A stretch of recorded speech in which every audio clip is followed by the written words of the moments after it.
आजच्या या कार्यक्रमाच्या स्थळी मंचावर उपस्थित माझे सहकारी डॉक्टर बर्गे साहेब, काळे साहेब, पाटील मॅडम आणि सुतार साहेब, बोईर साहेब आणि अन्य सर्व आमच्या आरोग्य विभागाचे कर्मचारी आणि अधिकारी, खरं तर आज आपण जागतिक टीबी दिवसानिमित्त निक्षय मित्र आणि ज्या ग्रामपंचायतीने उल्लेखनीय कामगिरी केली आहे अशा ग्रामपंचायतीचा गुणगौरव सोहळा आपण आयोजित केला होता. खरं तर टीबी बघितला तर हा सामाजिक आणि आर्थिक तसेच शारीरिक दृष्ट्या खूपच विनाशकारी असा आजार आहे. आणि बघितलं टीबीचे पेशंट्स असतात, मी काल एक जस्ट बघत होतो तर दर 1.5 मिनिटाला भारतात एकाचा टीबीने मृत्यू होतो. म्हणजे एवढं मोठं प्रस्थ आहे आपल्या भारतामध्ये. आणि टीबी हा जो आजार आहे त्याला आपण औषधांद्वारे त्याचा उपचार करू शकत नाही. त्याला भरपूर सारे अँगल्स आहेत. त्याला सामाजिक अँगल आहे की टीबीचा पेशंट झाला तर समाजामध्ये त्याच्याकडे बघण्याचा दृष्टिकोन बदलतो. आर्थिक दृष्ट्या त्याची जी ट्रीटमेंट आहे त्याचा देखील भार पडतो. पौष्टिक खाण्याबद्दल आपण जसं आता निक्षय मित्रांना जे गौरव केला तर पौष्टिक खाणं देखील खूप महत्वाचं आहे. तर या सगळ्यांचा विचार करता टीबी हा आपल्याला सर्व दृष्ट्या खूपच विनाशकारी आजार आहे. काही ग्रामपंचायतींनी खूपच चांगल्या प्रकारे टीबी मुक्त ग्रामपंचायतीचा जो काही कार्यक्रम हाती घेतला होता यामध्ये काही सक्सेसफुल झालेले आहे.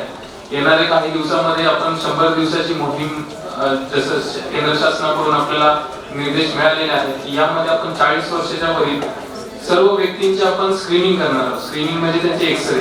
तर यामध्ये आपले ग्रामपंचायतचे सर्व प्रतिनिधी आहेत, सरपंच साहेब आहेत, माझे पदाधिकारी देखील आहेत. तर यांना विनंती असेल की या मोहिमेमध्ये आमच्या आरोग्य यंत्रणांना तुम्ही पुरेपूर सहकार्य करावं. कारण टीबीला जर आपण टीबी मुक्त करायचं असेल तर मग हा जो एक्सरे स्क्रीनिंग असेल किंवा त्याच्यानंतरची टेस्टिंग असेल ती खूप महत्वाची आहे. कारण टीबी मध्ये एक वेगळा एक डिसीज असतो तो म्हणजे टीबीचाच पार्ट आहे लॅटेंट टीबी, की आपल्याला त्याचे काहीच सिम्पटम्स नसतात पण तो आपल्या शरीरामध्ये तो बॅक्टेरिया असतो आणि कधी काळी जाऊन तो उद्भवतो.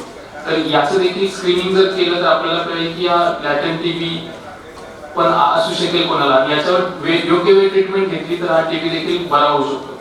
तर जे काही केंद्र शासनाने निर्देशानुसार आपल्याला जे पुढच्या 100 डेज मध्ये 100 दिवसामध्ये टीबीचं पूर्ण स्क्रीनिंग करायचं आहे त्यामध्ये गावातील सर्व लोकांना मी तुमच्या मार्फत विनंती करेन की पुढे येऊन हे सगळं स्क्रीनिंगला आमच्या आरोग्य यंत्रणांना मदत करावं.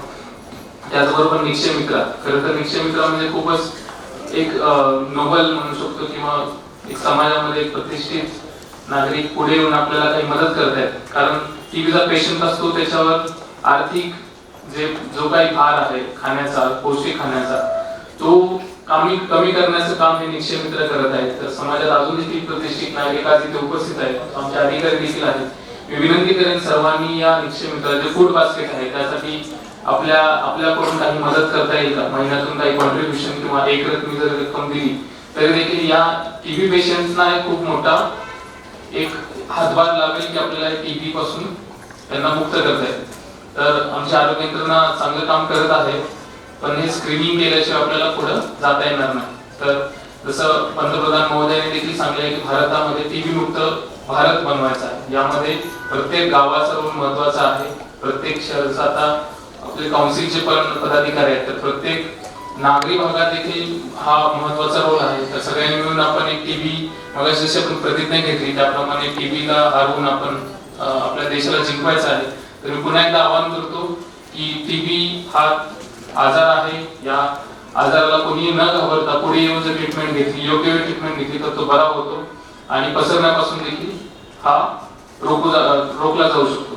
तर पुन्हा एकदा आरोग्य विभाग टीमचे मी आभार मानतो की सगळं चांगल्या प्रकारे आयोजन केलं आणि ही जी मोहीम आहे ती कंटिन्यू आपली चालूच राहील.